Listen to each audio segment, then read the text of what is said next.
রমজানের টানা এক মাসের মন্দা শেষে প্রাণ চাঞ্চল্য ফিরেছে কক্সবাজারের পর্যটন খাতে। ঈদের ছুটিতেও মিলেছে ব্যাপক সাড়া।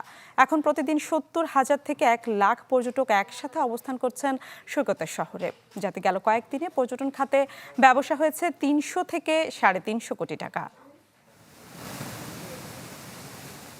পর্যটকদের বিপুল সমাগমের এই ছবি বলে দেয় এবারের ঈদের ছুটিতে কেমন জমজমাট ছিল কক্সবাজারের পর্যটন খাত।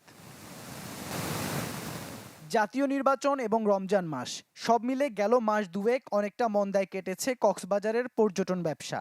তবে তা কেটে গেছে ঈদের টানা ছুটিতে। তার সাথে যোগ হয় স্বাধীনতা দিবস ও সাপ্তাহিক ছুটি। ফলে আকাশ, রেল আর সড়ক পথে পর্যটকের ঢল নামে সৈকতের শহরে। নগদ নিয়ে এলো হার না মানা হার অফার। সর্বনিম্ন ১০,০০০ টাকা রেমিটেন্স নগদে পাঠালে থাকছে স্বর্ণের হার জেতার সুযোগ।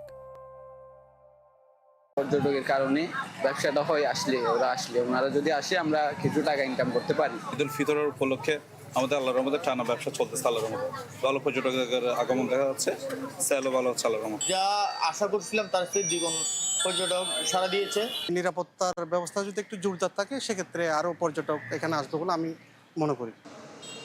পর্যটক সমাগমের কারণে পর্যটনের সব খাতই এখন চাঙা।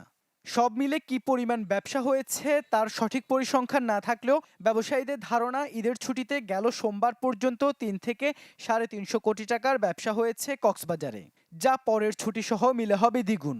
প্রশাসনের প্রতি অনুরোধ থাকবে যে অন্ধকার জায়গাগুলো যখন আলোকিত করা, সিসি ক্যামেরার আওতায় নিয়ে আসা এবং পর্যটন ব্যবসায়ীরা তাদের সুবিধা মতো ব্যবসা করতে পারে। 4 দিনে প্রায় ৩৫০ কোটি টাকার মতো টার্ন ওভার হয়েছে বলে বলতে পারি। এটা লাভ না, এটা হচ্ছে ব্যবসা হয়েছে। কিন্তু আমাদের একটা দুঃখজনক হচ্ছে যে আমাদের সরকারিভাবে জেলা প্রশাসনের এর জন্য কোনো তথ্য ভান্ডার নাই। ব্যবসায়ীরা বলছেন সমুদ্র সৈকত ছাড়া পর্যটকদের জন্য অন্য কোনো বিনোদনের ব্যবস্থা নেই কক্সবাজারে, যা থাকলে পর্যটন কেন্দ্রিক অর্থনীতির আকার হতো অনেক বড়। বিনোদন বলতে আমাদের কক্সবাজারে কিছু নেই। সকালে আসলেও বিচ, বিকালে আসলেও বিচ। আমাদের পর্যটনে হিমচুরি থেকে আপনার কক্সবাজার, ইনানি হয়ে আপনার যদি আরও 10 থেকে 20টা পর্যটন স্পট কিংবা বাচ্চাদের খেলনার কোনো শিশু পার্ক জাতীয় কিছু হতো, তাহলে আমাদের কক্সবাজারে আরেকটু পর্যটনের দিক বাড়ত। কক্সবাজারে হোটেল মোটেল আছে 4 শতাধিক, যাতে প্রতিদিন থাকতে পারে 1 থেকে 1.5 লাখ পর্যটক। Desk report, channel 24।